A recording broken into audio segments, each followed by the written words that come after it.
Hey everybody, HomeSliceHenry here, and we need to talk about Shadow Swanna. Shadow Swanna got double buffed this season, getting access to the newly buffed Gust and Aqua Jet, and this Pokemon, in my eyes, is actually very legit now. Shadow Swanna, it outputs horrifying amounts of damage. It can just completely farm things down in the 2-shield, and if you ever end up no-shielding a move from Shadow Swanna, you're probably going to get absolutely crushed. I paired it up with Furret and Unova Stunfisk, and against all odds, this team went 11-2, with Shadow Swanna carrying almost every game. So without further ado, let's hop into the matches, and in game number 1, we pick up a pretty nice lead, Shadow Swanna into Shadow Malamar. Now, Shadow Malamar is the king of just fast-moving through Pokemon, but look at these Gusts. Shadow Swanna's damage output is just absolutely hilarious. Swanna, off of 5 Gusts, has a Shadow Malamar in the red HP. What even is this Pokemon? My opponent ends up no-shielding, they send in for Alligator, and I know, after seeing that Gust damage, they're definitely going to be respecting a Fly. So I bait with the Aqua Jet, get the shield, and now I'm pivoting out and sending in for it. I'm hopeful that I will be able to make an Aqua Jet into something later on in the game, and my opponent's going to be sending out Sylveon. Sylveon is a very cool Pokemon that got double buffed this season. It got access to Fairy Wind and Shadow Ball, and it already had Legacy Psyshock. Furret is very bulky, so I'm hopeful that I will hang on here to the Psyshock. Psyshock lands, Furret survives, and I will get my second Swift. This Swift is going to be putting some nice damage onto the Sylveon, and now I can pivot. In comes the Swanna, we force a Simul KO, that Gust damage is so oppressive, and now I can just bring in Unova Stunfisk, and the game is over. Shadow Swanna just completely ran away with the game. It removed the entire Shadow Malamar, it got big damage onto the Feraligatr, it even farmed down the Sylveon. This Pokemon is just an absolute terror neutrally. My opponent, they know they're not going to win, so they will resign the match. We pick up a pretty negative lead in the next match, Shadow Swanna into Shadow Alolan Sandslash. I do have a pretty decent answer to it in the Furret, so I'm going to send it in. Furret is the default save switch for this team, and I'm running Brick Break to help for matchups like these. Unfortunately, my opponent's going to be opting out. They saved the Sandslash for later, and they're going to be sending in Kingdra. 2 Swifts will miss the knockout, so I decided to go for a Brick Break into a Swift to either get some big damage onto the Kingdra or pressure my opponent to CMP tie to deny the energy. Swift is going to be taking the knockout. Now I can send in the Swanna, and look at the Gus go. Kingdra's going to fire off a Swift. I know that I can hang on here though, so I am going to be no-shielding. That does do quite a lot of damage, but now I exit with the Aqua Jet loaded. My opponent sends in Seaking, and oh my, this Fly is going to hurt. Seaking puts up the shield, but now with a shield advantage, I'm in a very good spot to close out the game with my Unova Stunfisk. The threat of Swanna landing a charge attack, forcing that shield, has now just set up the Stunfisk absolutely perfectly. My opponent's going to be hit for super effective damage now with the discharge. They end up no-shielding, and I'm just going to look to overfarm quite significantly. I know that I can knock out here with a Mud Bomb or a discharge. My opponent should try and go for a catch. So I overfarm, click Mud Bomb, and there's the catch onto the Sandslash. We get the read right, and that is going to win us this game. That hits for some pretty monster damage. I can now fire off the discharge. Discharge is going to be pressuring away the final shield from the Sandslash. They're going to force my final shield right back, and I know that they are only 1 away from a drill run on their Seaking. So I will overfarm by 1. This is going to ensure that my opponent cannot really afford to overfarm with the Seaking. Seaking is going to have to fire off its drill run as soon as it gets there, and now it's going to be a race. Shadow Gust versus Peck. You know what? I'm betting on Shadow Swanna. In comes the Swanna. Look at the Gust damage go. We Gust down Seaking and take the win. Unfortunately, it's Deja Vu in the next match, leading Shadow Swanna into Shadow Alolan Sandslash once again. As before, I'm going to be save switching into the Furret, and if they stay in, look to connect with the double super effective Brick Break. They land the Ice Punch, they make a very nice catch, catching the Brick Break onto Azumarill. This honestly feels like the worst case scenario. Azumarill is such a strong answer to Brick Break Furret. Even with the Brick Break debuff already applied, Azumarill is going to be able to tank these Swifts like it's nothing. If I want a chance in this game, I think I'm going to have to save energy on the Furret and pivot back into the Swanna. Shadow Swanna, not a big fan of absorbing charge attacks, but my opponent has basically no fast move pressure here with the bubble. So I end up no-shielding the Play Rough, and I'm just going to full commit to the farm down. I'm very low, but I do sneak through the Gust as they fire off the Ice Beam. Ice Beam, I'm going to have to shield that. In comes the Sandslash, but I'm able to withstand the Powder Snows and make the back-to-back Shadow Aqua Jets. Aqua Jet, not normally known for being a damaging move, but look at this damage right here. Shadow Swanna, devastating damage. Sand Slash barely hangs on. I send in the Furret just to force out their energy, and I'm going to trust in Unova Stunfisk to win this game for me. In comes Stunfisk, in the back is Feraligatr, and this game is going to be a win. Feraligatr's down a turn, so I fire up the discharge to prevent them from getting the full sneak, and now I can just fully commit to the farm down with the Unova Stunfisk. The Swana getting so much damage on that Sand Slash was absolutely game winning. My opponent can just simply never do enough damage with Hydro Cannon to win the game, and they know it. So they end up going for a Bad Manners Ice Beam. Ice Beam does do slightly less. We Thunder Shock down everything and take the win. We pick up a great lead in the next match, Shadow Swanna into Sea King. Look at the gust damage on this Sea King. Sea King is getting absolutely melted. They're going to be able to debuff my gust damage with the Icy Wind, but man, they are just getting absolutely torn to smithereens. They try for a catch onto Licky Licky. I hold the energy and I send out Unova Stunfisk. Even though my Brick Brick Furret is by far the stronger answer to Licky Licky, my opponent's lead is weak to Stunfisk. Normally, people don't run triple weak to Stunfisk, so if I can get the Stunfisk on a matchup where it's neutral, I feel pretty okay with that outcome. I just don't want to end up at an endgame where I save the Stunfisk and there's something like a Quagsire and I just simply cannot win. I fire off Mud Bomb. That's really nice damage onto Licky Licky. Licky Licky's Shadow Ball will fail to take the knockout here. Licky Licky goes for good timing, and that's going to allow me to secure the KO. Pretty much no matter what gets brought in here, I'm just going to re-pivot back into the Swana.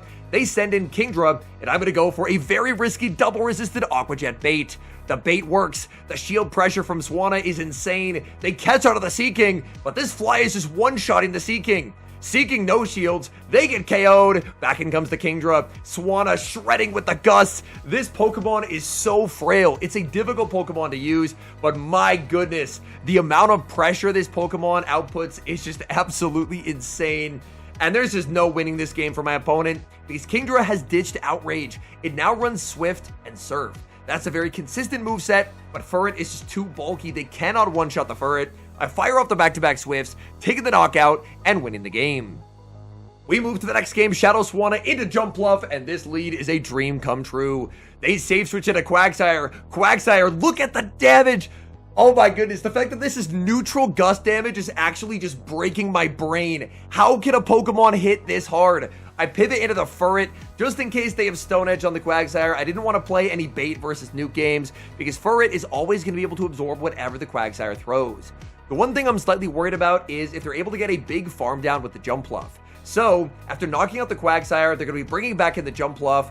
I'm going to fire off the Swift and then re-pivot into the Swana. Swana does not want to be down energy. It's very important that you do not give an opponent a big farm down because Swana's very frail. Swana would get shredded. My opponent throws out Alignment. They do not time it well, and that's an entire free Gust over to the Swana. In the back is Licky Licky. And I need you guys to see how much damage the Shadow Fly does. We go for the Shadow Fly. It connects. Licky Licky gets absolutely destroyed. Now I can just shield and Gust all the way down. They're not making another move. They go for the Shadow Ball. The Gust KOs. And this game is over. I'm going to go for a diabolical Aqua Jet bait. Do we have to Aqua Jet bait here? We do not. But we may as well. Shadow Swanna is too scary. They're never calling a bait there. We make the fly. And they just close out of the app. They did not want to play against Shadow Swanna anymore. I cannot blame them. This Pokemon is glassy. I have to say that. It is very glassy. But my goodness, the shield pressure is insane. We see possibly the worst case scenario lead in the next match, Shadow Swanna into Hisuian Electrode. Hisuian Electrode is a Pokemon that I featured yesterday. I think Hisuian Electrode is very, very strong right now, and unfortunately, my opponent knows it. Hisuian Electrode is arguably this team's biggest core breaker. It can really not deal with Hisuian Electrode because Electrode will destroy the Swanna, and it's going to destroy the Stunfisk. If I want any chance of winning this game, I'm actually going to have to pivot back into the Swanna, bait back out the Electrode, and utilize the fact that Gust will hit for neutral damage, and it works. I pivot into the Swanna. Swanna's getting shredded by the double super effective Thunder Shocks, but the good news is the Gusts are adding up. They're going to go for the Energy Ball, and look at this. My Gusts are doing so much damage that a resisted Aqua Jet is probably going to knock out here, and it does. The Aqua Jet KOs. They get knocked out. In the back is Mantine, and somehow we have survived the Electrode. That, I think, is the best way to play a matchup if you're ABA weak to their lead. You end up switching in your only counter and then trying to pivot back into your lead to bait them back out to then set up your final Pokemon to sweep. And in doing so, we were able to neutralize the Electrode, and now the Stunfisk is just completely winning for me in the endgame. We shielded up the Water Pulse because it would do more than a Chilling Water or a Trailblaze. They go for the Chilling Water. I'm able to outpace and get the Discharge, and even at -1, even with missing a bubble, it's still not going to matter. Discharge takes the knockout. Back in comes the Mantine. Mantine falls to the Thundershocks, and even with a terrible, terrible lead, this team just keeps on winning. Well, we get the opposite in the next match, the Dream lead. Shadow Swanna into Shadow Primeape. They throw a Karate Chop, save switch into Fearow, and I'm instantly at the Aqua Jet. The straight 3 pace into Aqua Jet is very, very nice. Now I can just send in Unova Stunfisk, and I'm able to make the Discharge. Discharge is on the CMP tied to their back-to-back drill runs. The speed of Fearow is a very big problem for Unova Stunfisk, but being at a shield advantage will help nullify the fact that they're at a pretty massive energy advantage. And because I have 5-4 pacing, I can now shield up. It's a CMP tie. They have no Protect Shields left to hide behind, and that means they are getting knocked out. My opponent can bring back in the Shadow Primeape, but in doing so, they're going to have to take a Mud Bomb or a CMP tie me.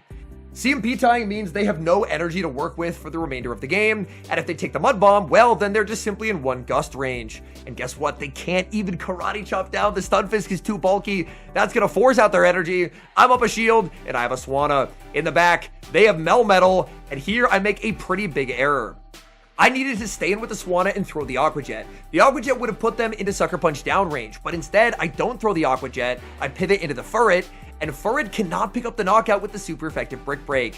If my opponent manages their energy well here, I would have been in a lot of trouble because they could have potentially made a move into the Swana, but instead, they ended up throwing instantly, and that ends up losing them the game because now I can outpace, make the Aqua Jet, knock out the Melmetal, and even though they have back-to-back attacks on the Primeape, they're just getting KO'd by the Gust here. The Gust is just way too oppressive. We shield, Gust KOs, and game over. Moving to the next match, we've got the battle of the Water Flyers, Shadow Swanna into Mantine. This is arguably one of the worst neutral matchups for Swanna, although my opponent makes a pretty big error throwing on alignment and giving me an entire free Gust. They launch Twister, I fire off the Fly. This Fly will come very close to knocking them out. Fly lands, Mantine survives, I snipe with the Furret, but they survive the Sucker Punch on 1 HP to make Twister number 2. Mantine is such a beast this season. There's a reason why it's been on so many of my teams. My opponent now sends out Galarian Stunfisk. Galarian Stunfisk is very, very bulky, and with the extra Earthquake damage, I'm definitely not surviving the Earthquake. So even though it seems a little bit crazy, I'm actually going to be burning my final shield here as they go for the Earthquake. I fire up the Brick Break, they make a pivot out, and they catch onto Sableye. But this is honestly pretty okay, because Brick Break is going to allow my Sucker Punches to absolutely shred. If my opponent foul plays, I'm not going to survive. I have to hope they make a misplay and go for the Drain Punch, and they do. Drain Punch actually does less damage than foul play. Had my opponent known this and gone for the foul play, it would have knocked out. But instead, I can just pivot Swanna, snipe them down with the Shadow Gust, and I am in a very good position. I have so much energy on the Swanna. I fire off the Aqua Jet. That gets the shield. I make it to Aqua Jet number 2, and I win charge attack priority. Stunfisk in shambles. They're forced to burn both of their Protect Shields from the Shadow Swanna, and now I can very comfortably close out the game with Unova Stunfisk. In the battle of Stunfisks, honestly, I think both are very playable this season, but with my opponent losing that charge attack priority tie against the Swanna, there was no way out. Mud Bomb takes the knockout, and Shadow Swanna just keeps on winning. We move to the next match, and look at the spice from the opponent as I lead Shadow Swanna into Shadow Nidoqueen. This is a Poison Sting Nidoqueen. I guess Nidoqueen did get buffed this season because Earth Power did get cheaper. My opponent here is Desynct, a regional champion who is known for running insanely spicy things at tournaments. He recently got a 5th place at a regional, running a core consisting of Dondozo and Shadow Gliscor. So I really like playing against Desynct because he's always running very, very cool picks. Unfortunately for this Nidoqueen, Shadow Swanna is absolutely shredding. Swanna gets a massive farm down. He brings in Mantine, and I'm going to go for the Fly before pivoting out. This Shadow Fly is going to hurt, and Mantine knows that the shield comes up. I send in for it because I feel that it's very important to save the Shadow Swanna. If he stayed in, he's probably weak to Swanna in the back. Mantine does land the Water Pulse. That does do a pretty nice amount of damage onto the Furret, and now I can slowly start to chip away at the Mantine with Swift. Swift number 2 is not going to take the knockout here, but it will put this Mantine very, very low, potentially even into Gust down range. Swift lands, Mantine survives. I don't know if I can hang on here. It's going to be pretty close. Water Pulse does take the knockout, and I bring in Swana. In the back, Shadow Obama Snow, and I have lost this game. I can't make the fly. I can only make the Aqua Jet, but the Aqua Jet does enormous damage. What is Swana's attack stat? That was a resisted Aqua Jet doing over 50% to Obama Snow. That did so much damage that I actually win this game now. Even though I have Stun Fisk on Obama Snow, Mud Bomb lands, we Thunder Shock down the Obama Snow. We didn't deserve to win that game at all, but Shadow Swanna's damage is just absolutely superb, and we're gonna win anyway. We pick up a negative lead in the final match, Shadow Swanna into Shadow Mightyena. Shadow Swanna is able to win the zeros against Mightyena, but unfortunately Mightyena does win the ones and twos by virtue of spamming out Poison Fangs. Now here, I have kind of a tough call to make. Do I put up the shield? I say no. I'm just going to let it go and bring in the Furret. Unfortunately, I immediately get one turn bring in, so you'll notice I don't sneak through a Sucker Punch as they fire off this Poison Fang. Poison Fang number 2 connects. They pivot into Corviknight. I bank a Brick Break for later because I have a very strong answer to Corviknight with my Stun Fisk. Corviknight should always full send here, so I will put up the shield, but they don't. They go for the Air Cutter. Thank goodness they don't get the boost, but man, I was so off on that call. What's also off is the fact that I keep missing bubbles every time I click discharge. The good news is as long as it says excellent, you still got the full power on the move, but man, that's been quite a few discharges that I have consistently missed bubbles on. Also, I now get to learn why my opponent didn't throw the payback the first time. That's because they don't have it. They're on Air Cutter and Iron Head. So, they're actually completely walled by the Stun Fisk. I take the knockout with discharge, back in comes the Mightyena, and I missed 2 bubbles this time. I need to lock in. I only get a great, it still KOs, but the good news is we should just be winning in the back because their final Pokemon is going to be Tinkaton. Tinkaton is such a bad matchup in a Stun Fisk. They're going to be shielding up the first to pressure my final shield, but as long as I land a Mud Bomb, I should be in a pretty good spot. I'm hoping this Mud Bomb is going to put them into double Swift range. 2 Swifts will do more than 1 neutral Brick Break. I land the Mud Bomb, they throw the Bulldoze, they're going to be knocking out the Stun Fisk, and it all comes down to this. Can I knock out with 2 Swifts? I send in the Furret, I did bank a Brick Break from earlier, I get to the back-to-back Swifts, and I'm just going to throw them back-to-back. I'm going to gauge the damage here. The first Swift lands. It's going to be really close. They might survive it on 1 HP, or it might be an exact HP knockout. Swift lands. Tinkaton survives, and I've lost count. Do they have the Gigaton Hammer? If they do, I lose. They do not. Thankfully, just a Bulldoze, and we escape with the win. This team, and Shadow Swanna especially, was just a stupid amount of fun. Shadow Swanna, I don't think it's been in grunts for a while, so unfortunately, I think there might be a real possibility that a lot of people do not have Shadow Ducklet stored, but man, the amount of pressure Shadow Swanna exerts on teams is just crazy. The gusts add up. You can't really ever afford to no-shield an Aqua Jet or a Fly either because it is really fast pacing. Like, it's straight 3 to Aqua Jet. Fly, I imagine, is probably like 4-4-3 or 4-3-3. I haven't looked at the exact counts yet, but man, it's definitely very frail, so I won't say it's the easiest Pokemon ever to run, but the sheer power of Shadow Swanna was just an absolute blast. I think you have to be very careful to not let opponents get a big energy head start against the Swanna, because that's really when its lack of bulk would get exploited. But in a lot of these games, I was kind of able to re-pivot it, not let opponents get a big head start, and in doing so, Swanna just completely ran away with games.